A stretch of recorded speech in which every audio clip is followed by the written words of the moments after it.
Welcome to the City Current Radio Show. I'm your host, Jeremy Park. We're always honored to bring you inspiring stories of individuals and organizations leading by example and making a difference. With that in mind, we get to kick it off with BeWell. We have Riki Rattner. She's the founder and director of BeWell. How are you doing? I'm doing very well, thank you. How are you, Jeremy? Doing good. So we get to talk about stress reduction, movement. Give us some background and some history, though, for BeWell. Yeah, so I stepped into the classroom as a fourth grade teacher. And, I think a lot of teachers will tell you, I was not formally trained as a teacher. I stepped into education through Teach for America, but I think a lot of teachers will tell you, you don't know what you're going to walk into when you step into your own classroom. Like nothing fully prepares you for that experience. But the biggest gap I saw in my preparation was around social emotional learning. I remember there was 1 hour that we spent in our Nashville Public School District new teacher orientation. It's 3 days long. We spent 1 hour talking about social emotional learning. Everything else is about academics, breaking down standards. And when they talked about SEL, I remember sitting there as a 22-year-old, fresh out of college, thinking like, who am I to step in front of these kids acting like I know something? When you're talking about self-management, self-regulation, social awareness, responsible decision-making, and relationship skills, like those are huge. And I felt like these are things that I'm just starting to get a grip on as someone out of college. How am I supposed to teach little children about this? And then we went back to academics, and I quickly forgot about social emotional learning.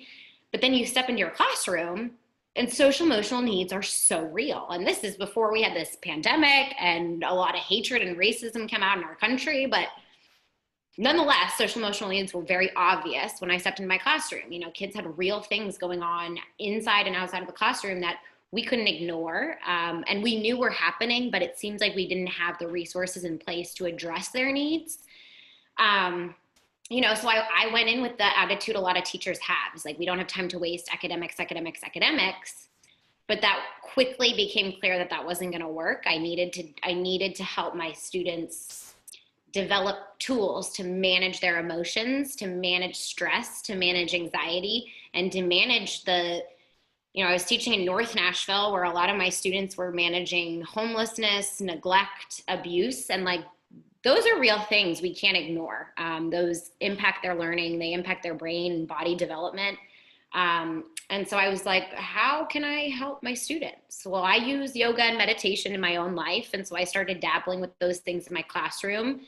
That led me to get yoga certified when I really learned about the body and the breath and why this practice works. And then I went back and was more intentional with teaching students about breathing and noticing body sensations when they feel some kind of way, when they start to escalate, and maybe those outside stressors or inside stressors are starting to affect them in the classroom and disrupt their learning. And by seeing the impact that was happening in my classroom, my principal let me do a fourth grade wide yoga class. We started a yoga club.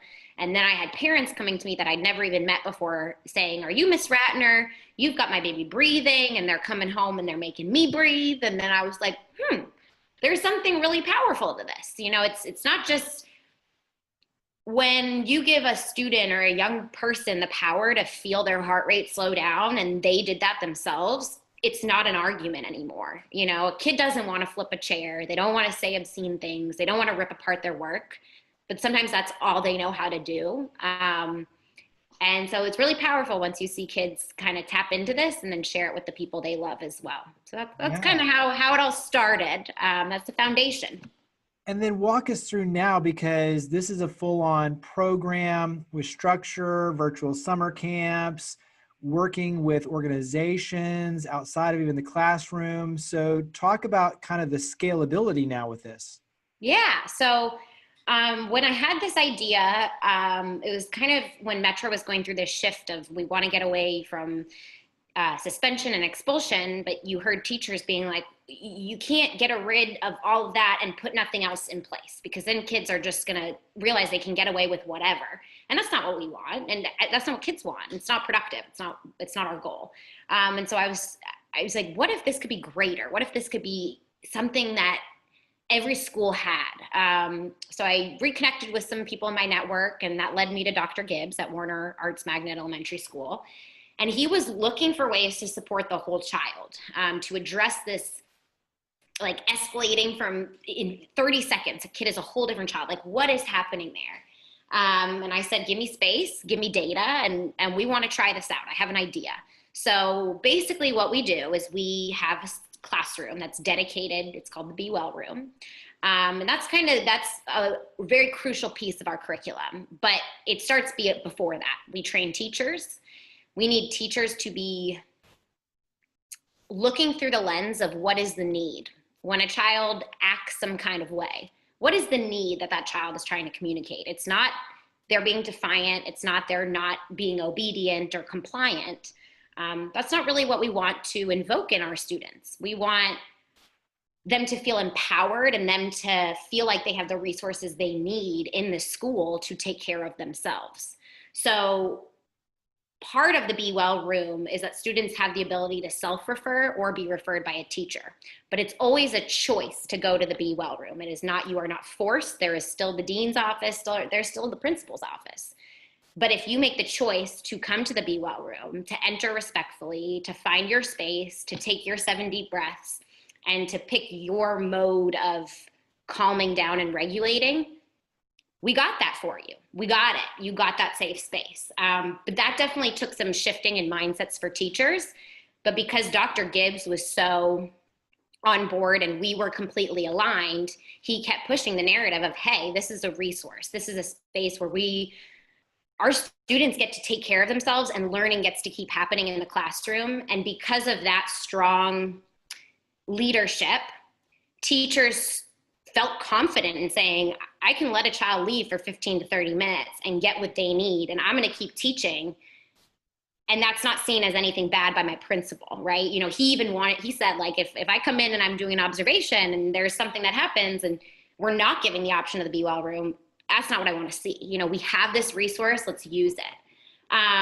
So we train the teachers, and then the other big key piece is that it's how we begin and end our day. So at Warner, we begin our day with some deep belly breathing and some intention setting, and then we close out the day the same way. So we're proactively teaching these skills. It's not that when a student is on 10 coming to my classroom, I'm like, let's learn about breathing. Let's learn about regulating. We're proactively teaching these things so that students have a new toolbox to dive into. Wow. And then everything that happened with the pandemic, we've been figuring out, how do we go virtual? What do we do? And that's actually created some opportunity to reach more people. We were featured on NPR last year because of the phenomenal data and results we were having at Warner, and that brought in a lot of interest from around the country that we weren't ready to kind of handle at the moment. But now, using this time and working from home and being in quarantine, we've had to step into the virtual space, but that's allowing us to reach more teachers and more adults. And that helps caregivers and, you know, these role models for kids have tools to help these students manage all the stress that is going on right now. So that's been pretty powerful, and we're excited about how that can look scale-wise. But summer camp has been fun. We actually just started today, and we had about 15 kids online. We have more that couldn't join on our online hour that are going to watch the recorded video. But it's just, you know, these are important tools to be able to calm ourselves and use these inherent skills in our body to feel safe and feel calm when there's so much uncertain and there's so much hatred in our world right now. Talk about advice, tips for parents, for teachers. Obviously not giving away all your trade secrets, but give us a little bit of teaser of, you know, what that looks like, especially for a parent who says, I want to try to help my child and learn how to calm down, learn how to do breathing. Give us maybe 1 or 2 of your favorite tips. Yeah. So a lot of people, when they talk about like mindfulness, don't really focus on breathing. But for me, the breath was where that complete paradigm shift happened. In education, we talk a lot about the brain model with the fist, this prefrontal cortex. We got all our capacities in place. We can make responsible decisions when we're here. We're safe. We're in the parasympathetic nervous system, usually, if our prefrontal cortex is in place. Now, if we're escalating, we flip the prefrontal cortex is no longer at play. We're in the amygdala, acting out of emotion in the limbic system. If we get escalated and feel more unsafe, the amygdala is no longer at play and we're acting out of the brainstem. So typically this is where a child is when they're having a tantrum, crying, screaming, you know, they're not in a place where us talking to them is going to help them put the layers back in place. Now, what the breath does, it's essentially serves as a neural brake. It tells the nervous system, you know, if we're rising into that sympathetic state, that fight, flight, freeze state, if we can engage in deep belly breathing, it stimulates something called the vagus nerve. And I'm getting a little technical here, but the vagus nerve is like the lens through which we're receiving all our information. And so if we're in that sympathetic state and we're escalating, our whole body is bringing in messages that we're unsafe. Now, if the vagus nerve starts to feel the breath is stimulated by this deep belly breathing, when we're stressed, we're up in our chest. If we turn to that deep belly breathing, the vagus nerve is stimulated in a different way, and the message is sent to all organs, everything in our body shifts to, oh, I'm aware of my breath. I'm breathing low in my belly. So maybe I'm not so unsafe. And then if we can keep that deep belly breathing, if we can keep our focus there, our nervous system literally goes back towards that parasympathetic state, which is that rest digest place where we have all our capacities. So that was really the aha moment for me. You know, our autonomic nervous system is meant to keep us alive. And previously, our sympathetic nervous system was kicked into gear when our ancestors were like fighting bears and saber-toothed tigers and all this, you know, and now we think deadlines are going to throw us all the way off. And that triggers our sympathetic nervous system. So many people in Western culture are kind of living in that sympathetic state. But a lot of my students, you know, the bear is at home or the bear might even be at school and they're always living in that sympathetic state. And so teaching how to breathe deep in the belly and stimulate the vagus nerve and shift the messages that are received by our whole body is the game changer. So I direct my students to put one hand on your chest, one hand on your low belly. Like you even want the hands low below the belly button. And then we're breathing in our nose. We fill our belly up like it's a balloon. And on the exhale, you draw your belly in towards your spine and push all the air out. Doing that, my students, when they come to the BeWell room, they start with taking 7 deep breaths. We don't talk, we don't really do anything until they've done that and taken care of themselves. And once they're at a settled place, that's when I engage with them. That's really the secret. And it's hard. It's hard to start deep belly breathing. When I learned about this in my yoga teacher training, I was breathing in my chest, you know, and there are times in my day when I realize I'm breathing in my chest. And that's when I use this strategy of just bringing my breath lower in the body helps to shift to that calm, rest, digest state where we can act out of intention rather than instinct. Yeah. Talk about results and impact, because as you mentioned, they've already been phenomenal. So share some of them. Yes. So one of the biggest things was we saw over an 80%. 80% was probably like the lowest point we hit, but an 80% drop in disciplinary referrals. So that's huge. And then the impact of that, the time on task in the classroom significantly increased. You know, if there's a disruption, it's leaving and it's going to the BeWell room and learning keeps happening. But then this baby who went to the BeWell room is now getting equipped with tools that bring them back to the classroom and get them ready to learn rather than spending the whole day in the office. So the ripple effect of this, like, not only caused a boost in teacher morale, but we saw a huge boost in academic gains. So the growth test that's used in the district is called the MAPS, Measure of Academic Performance Assessment. Warner was one of 12 elementary schools in the city to make all of their key KPIs, key performance indicators, which means that they met their growth goals. So we had our students in reading and math.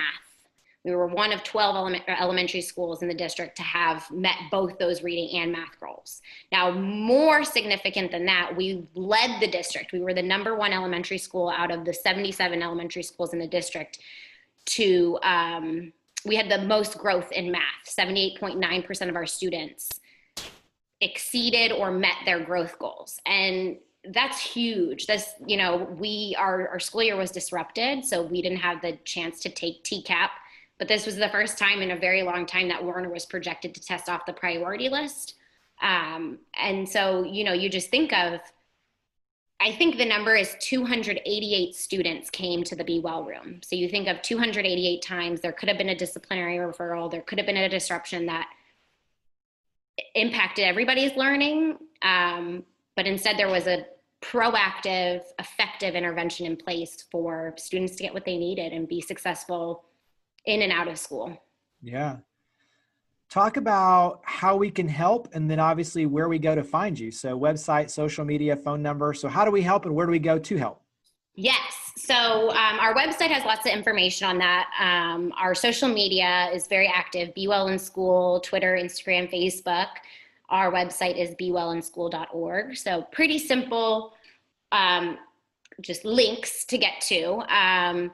And I think most of our support right now is around getting the word out and bringing in funds. We have, we're continuing our work at Warner this year, and then we have 2 other elementary schools in the district that are hoping to bring in the full BeWell program. We call it the gold standard, having the BeWell room, having the expert on site, that BeWell teacher. So the burden isn't put on teachers to teach mindfulness and breathing when that isn't something they even feel confident in themselves.